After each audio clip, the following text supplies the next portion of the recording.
There's a multi-trillion-dollar industry operating all around the world that are buying and selling and trading our data every day to anyone for any purpose. And we don't know how it's being used. We have no ability to get it back. We have no transparency, no consent in this game.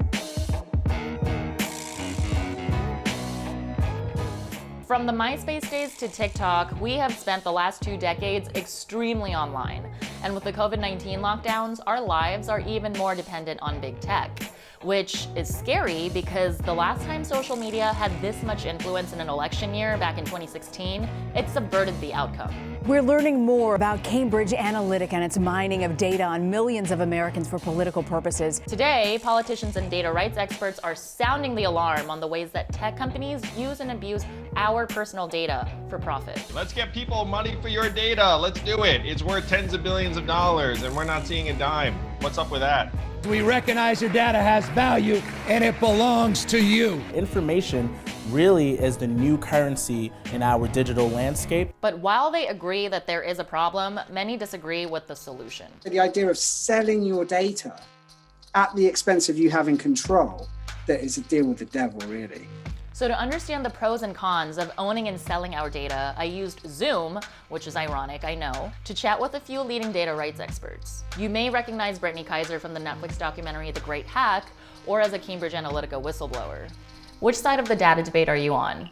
I'm looking at this from a more practical level, which is that if we want to really secure our data rights, we need to own our data, which means that your data is your property. You can think about the Airbnb model, which is that if someone wants to use your data, use your asset, like they use your house, they tell you who they are, what they want to use it for how long they want to use it, you agree on a price, and you get paid before you hand away the keys. And how much do you think we're talking in terms of dollar value of a piece of data? Right, so Mark Zuckerberg likes to tell us all that we shouldn't care about our data rights because our data is only worth $17 a quarter.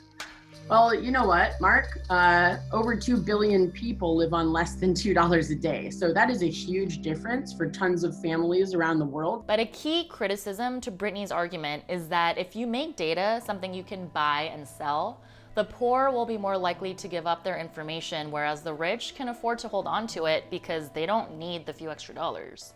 One of the concerns that some people have about this plan is that while it's an equalizer, it might exacerbate existing inequality when you place a value on data. Just like with anything else, it's possible to be exploited in your employment, it's possible to be targeted on a daily basis, it's possible to be discriminated against. But when we come up with a plan for making sure that we could possibly alleviate homelessness and hunger and people struggling to meet their basic needs, I think we need to start trying this out before we knock it. Still, not everyone believes that selling our data is worth the money. Elizabeth Ramirez is a data policy expert who believes in having protective rights, but not ownership. I think this idea that we can own our data is a fantasy. All of our data is vastly interconnected, so it's really hard to say, if there's a Facebook photo with multiple people in it that someone posts and captions, who should own that data? So there's the logistical problems. But there's a much deeper problem, I think, that people are unaware of, which is that we have rights and interests in our data that transcend this idea of property or the idea of something that should belong in the marketplace. It's going to continue to widen the digital divide, and it's going to continue to basically make the wealthy and powerful richer and more powerful. Okay, and what ideas are you proposing? I think we need to think about data from a starting point of human dignity, from a starting point of human autonomy, and from a perspective around fundamental rights. So just like we, decide to impose limits on certain markets around human organs or trafficking or trading people, we also need to impose certain limits around data-related markets.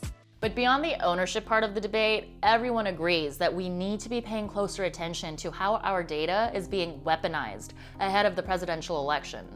Ravi Naik is a data rights lawyer who was one of the first to sue Cambridge Analytica in 2016. Which companies should we be watching out for, especially among social media companies?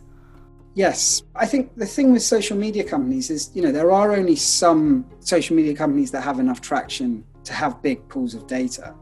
But it's the companies that take those big pools of data. It's the advertising ecosystem, really. It's the behavioral advertising ecosystem that causes most of these problems. Because it's not Twitter trying to show you what, Trump's just tweeted or Biden's just tweeted in the run-up to the election. It's companies sitting underneath those systems to try to gather data about ourselves and how we interact, to use that data to build up profiles of us. The next Cambridge Analytica already exists. It just happened to be Cambridge Analytica was the one that got in the crosshairs of the world's attention. The problem is we're now 4 years too late. The changes should have happened after we realised what Cambridge Analytica did. We're now about to have another election that could probably be more consequential than Trump's first victory. A lot of people that used to work at Cambridge Analytica are still running Trump 2020. Right now, most people are not digitally literate enough to protect themselves, especially in terms of media literacy, spotting fake news and disinformation, targeted attacks that are meant to persuade you to care less about politics or not believe that voting from your own home is as legitimate as going to the polls. So these are incredibly important things to think about in an election year. In the meantime, while we wait and fight for more data legislation, there are things that we can do to protect ourselves. We need to demand accountability from the companies that are sitting on these data troves. So that means pressure on your local representatives. It means getting back involved in the civic discourse. Start thinking about more privacy-enabled platforms. So, for instance, you could be using Signal or Wickr instead of WhatsApp or regular text. These are platforms that were specifically built with your privacy in mind, and I think it's incredibly important to take that seriously. You should always access your data, understand how it's being used, and really ask, why am I getting those adverts? Why are these things popping up on Facebook and TikTok and Twitter? What do these adverts mean, and why have I been selected in this way? That understanding leads to so much more understanding. And once you start to understand how the ecosystem works, the solar systems, the planets work, you can start to empower yourself. And that empowerment is worth so much more than any digital dividend could ever be worth.